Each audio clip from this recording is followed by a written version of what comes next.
লালমনিরহাটের কালীগঞ্জে ধর্ষণ চেষ্টায় ব্যর্থ হয়ে ষষ্ঠ শ্রেণীর শিক্ষার্থী জান্নাতীকে মুখে মাটি দিয়ে হত্যা করা হয়েছে বলে স্বীকারোক্তি দিয়েছে অভিযুক্ত যুবক বেলাল হোসেন। বান্ডেল থাকলে প্রতি সেনমানিতে টাকা বাঁচবে। বিকাশ সেনমানি বান্ডেল কিনে জিতুন প্রতি লেনদেনে।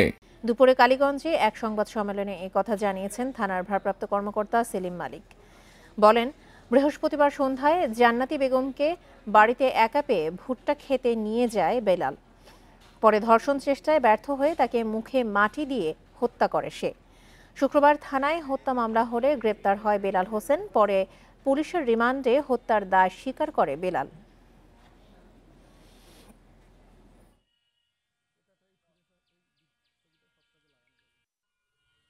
এই ঘটনাটি আসামি বেলাল হোসেন বিজ্ঞ আদালতে ফৌজদারি কার্যবিধি 164 ধারা মোতাবেক ম্যাজিস্ট্রেটের নিকট বিবৃতি দিয়েছেন।